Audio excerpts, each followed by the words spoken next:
You were lied to, not by your enemies, but by the very people who said they loved you.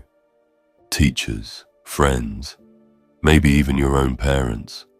They told you life was fair, that effort always leads to reward, that good people always win, that pain is something to avoid, that happiness is your birthright.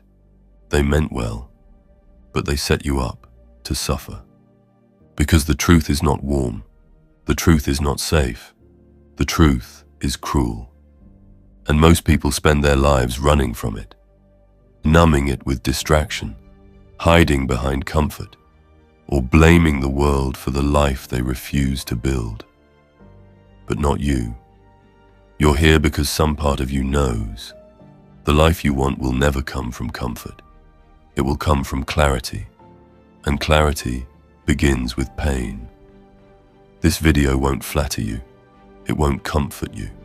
It won't tell you what you want to hear. It will tell you what you need to know. Because the world doesn't care how nice you are. It responds to discipline, to strength, to strategy. These are 10 cruel truths about life. Hard truths, unforgiving truths. But if you have the courage to face them, they will harden you, sharpen you, free you. Because as the Stoics knew, it's not the world that breaks a man. It's his refusal to see the world as it is. So steel yourself, breathe deep, and get ready. What you're about to hear might hurt, but it will make you dangerous. Let's begin. Truth number 1, nobody cares as much as you think. It sounds harsh, I know, but it's one of the most liberating truths you'll ever face. Nobody cares as much as you think they do. Not about your mistakes, not about your failures, not even about your success, because everyone is too busy fighting their own battles, drowning in their own fears, worried about their own image. That anxiety you feel about what others think of you, most of the time, they're not thinking of you at all. They're thinking about themselves. So what does this mean? It means you can stop trying to impress. Stop overthinking every move. Stop living like you're being watched 24/7. You're not. And that's not something to mourn. That's your freedom. You are now free to live for something greater than their opinion, to speak what's true, to do what's right, to move with purpose. The Stoics taught this long ago. We suffer more in imagination than in reality. Seneca. Most of your pain doesn't come from others. It comes from the illusion that others are watching you, judging you, whispering about you. So crush that illusion. Stop being the prisoner of people who aren't even thinking about you. This is your life. Live it. Truth number 2. Life is unfair, and it always will be. You were taught to expect justice, that if you're good, good things will happen, that if you work hard, success will come, that if you treat others with respect, they'll return it. But here's the brutal truth. Life isn't fair. Bad people win. Good people suffer. Liars get promoted. And honest men get ignored. And the more you expect fairness from the world, the more the world will disappoint you. Because life isn't a courtroom. It's a battlefield. And the battlefield doesn't care how kind or polite you are. It only cares if you're prepared. So what do? You stop expecting fairness, and you start becoming a warrior. You play the game with your eyes open, not to become corrupt, but to become strategic. You hold your values like a sword, not a pillow. You fight for your place without apologizing for existing. And when the world gives you injustice, you don't whine. You adapt. As Marcus Aurelius wrote, "Do not waste time arguing what a good man should be. Be one." You don't get to choose the game, but you do get to choose how you play it. So play like someone who understands the rules, even when they're rigged. Truth number 3. One day, you will stand alone. There will come a moment, not a possibility, but a certainty, when no one will stand beside you. Not your friends, not your family, not your mentor, no one.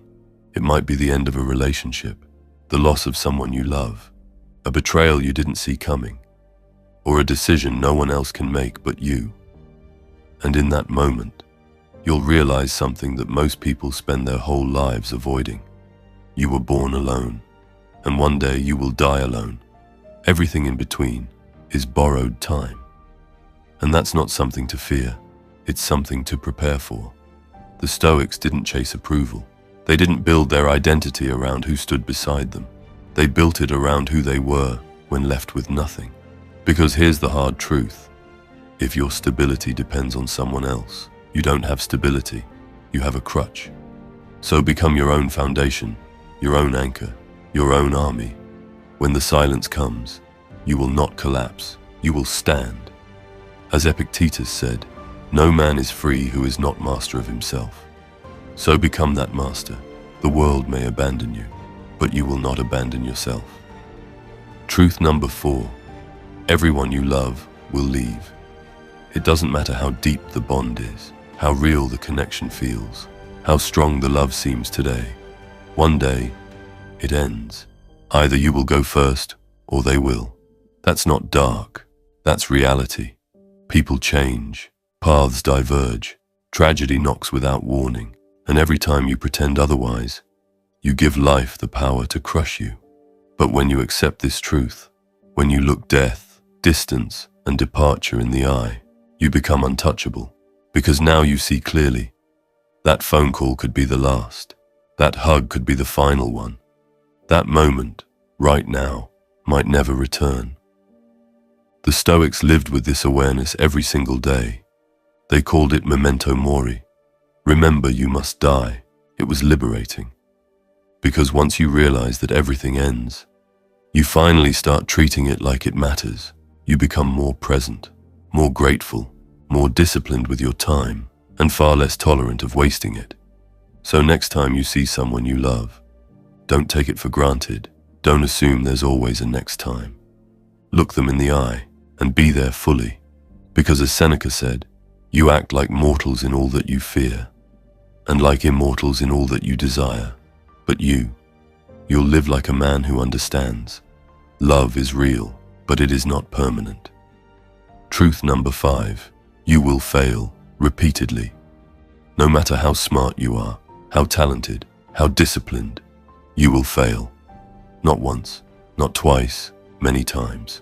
Failure isn't a glitch in the system, it is the system. Every goal comes with a cost, and failure is the down payment. You'll get rejected, overlooked, underestimated, mocked. And if you think that's a sign to stop, you were never built for this. The Stoics didn't worship success, they respected resilience. Epictetus said, difficulties show what men are, not what they want, not what they dream of, but who they really are, when nothing is going their way. The man who expects a perfect path is already broken. The man who's willing to bleed for it, he's unstoppable. Because here's the truth most won't say. Failure doesn't break you. Your reaction to it does. Complain, you lose. Blame, you stay stuck. Rise again, you become dangerous. Every fall is a chance to adapt, to sharpen, to become the kind of man that can no longer be ignored. You weren't made to be perfect. You were made to be relentless. So fail forward, fail stronger, fail better. Because the one who refuses to stay down becomes the one who's feared when he stands. Truth number 6, pain isn't your enemy, it's your fuel. You were told to avoid pain, to run from it, medicate it, ignore it. But the Stoics knew the truth. Pain is not punishment. It's a signal. It's a teacher. And if you run from it, you run from the very thing trying to make you stronger. Marcus Aurelius wrote, just as nature takes every obstacle, every impediment, and works around it, so too can a man turn each setback into raw material for his own progress. You think strength is built by feeling good? No. It's built in heartbreak, in disappointment, in failure, in loss. It's built when life hits you, and you stare it down and say, Is that all you've got? Because the truth is, your greatest growth won't come from peace. It comes from the fire. The moment where breaking feels easier than rising. But you rise anyway. Every scar is a medal. Every ache is a lesson. Every sleepless night is a sharpening of your will. So stop asking, why is this happening to me? And start asking, what is this pain here to teach me? Because you have two options. Use the pain or be used by it. And only one of those paths makes you stronger. Truth number 7. Money won't fill the void. They told you that money was the answer, that if you just earned enough, the pain would stop, the doubts would vanish, the emptiness would disappear. But here's the cruel truth. You can have millions in the bank and still feel bankrupt inside. Because money can solve financial problems, but it will never solve an identity crisis. It buys comfort, not purpose. You can sleep in silk sheets and still wake up feeling hollow. You can wear the best watches and still feel like time is slipping through your fingers. Money is a tool, but it is not your salvation. Seneca said, "It is not the man who has too little, but the man who craves more, who is poor." There's nothing wrong with building wealth, but if you think it will heal your wounds, you'll die rich and lost. Real fulfillment doesn't come from your income. It comes from your integrity, from knowing who you are when everything else is stripped away. So build your empire, but don't forget to build yourself, because the deepest poverty is the man who knows the price of everything, but the value of nothing. Truth number 8. Nobody is coming to save you. You can have friends, you can have family, you can even have a therapist, a coach, a mentor. But at the end of the day, no one is responsible for your life but you. People can support you, they can advise you, they can love you, but they can't live your life for you. You either rise or you stay down, and no one will carry you forever. This isn't cruel, it's clarity. Because the day you stop waiting for someone to fix your life is the day you start building one. Epictetus said, "No man is free who is not master of himself." And he knew what that meant, because he wasn't born free. He was born a slave. He had no power, no privilege, no freedom. He was beaten so badly by his master, he walked with a limp for the rest of his life. But he didn't wait for rescue. He didn't curse the world. He took full ownership of the only thing he could control, his mind. And that's how a slave became one of the greatest philosophers in history. So ask yourself, are you still waiting for someone to come fix it? Or are you ready to become what no one ever came to be for you? Because nobody's coming, but you're already here. Take the wheel. Truth number 9. Time is not on your side. One day, you will die. That's not pessimism, that's mathematics. The clock is not counting up, it's counting down. And every second you waste chasing distraction, avoiding discomfort, or waiting for the right time is a second you'll never get back. You don't have forever. You don't even have tomorrow guaranteed. The most dangerous illusion in modern life is this: there's still time. No, there isn't. There's only now. Marcus Aurelius wrote, "You could leave life right now. Let that determine what you do, say, and think." And he wasn't writing poetry. He was writing a warning. He ruled an empire during plague, famine, war, and he lost multiple children to illness. He knew that life can be ripped from your hands without notice. Even the most powerful man in the world couldn't slow the hourglass. But what he could do, and what you can do, is make sure that while the sand falls, you are present, you are deliberate, you are awake. The Stoics didn't obsess over death because they were morbid. They did it to sharpen their focus, to remind themselves, and us, that you don't get to waste this life and still expect greatness. So next time you catch yourself saying, "I'll do it later, I'm not ready yet, someday," remember this: someday isn't real, later is a lie, and waiting is a decision. You're not here forever. Act like it. Truth number 10. You are the author, or you are the victim. Life doesn't owe you a good story. It only gives you a blank page. What you do with it is entirely on you. You can write like a soldier, with discipline, direction, and conviction.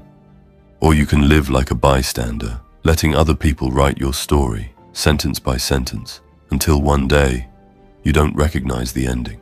You can blame your past, You can curse your circumstances. You can point fingers at the ones who hurt you. But here's the hard truth. You are not responsible for what broke you, but you are responsible for who you become. Seneca said, "It is not because things are difficult that we do not dare. It is because we do not dare that they are difficult." He knew this firsthand. He was exiled twice. He was falsely accused, publicly humiliated. Eventually, he was ordered to commit suicide by a corrupt emperor he had once mentored. Did he curse the world? Did he scream injustice? No. He picked up the blade, composed himself, and died with the same dignity he taught in life. Because to the Stoic, the world doesn't dictate your fate. Your character does. So now the pen is in your hand. You can write a story of victimhood, full of excuses, delays, and regret. Or you can write a legacy, forged in pain, tempered by courage, signed with fire. But no one will do it for you. Not your parents, not your heroes, not even the gods. You are the author, or you are the excuse. Choose. These were 10 cruel truths your father should have taught you. Not pretty, not polished, but they are the raw material of power. Most people will run from them. They'll numb them. They'll reject them, but not you. You faced them. You took them in. You let them cut you so you could come out sharper. So now the question is, what will you do with this clarity? Because knowing these truths doesn't make you powerful. Acting on them does. If this video shook you, woke you, or reminded you what matters, hit the like button, subscribe to the channel, and ring the bell so you never miss a lesson forged in fire. And in the comments, leave just 3 words. I see clearly. I am Gaius Magnus. And this is your reminder, don't play the game, write the rules.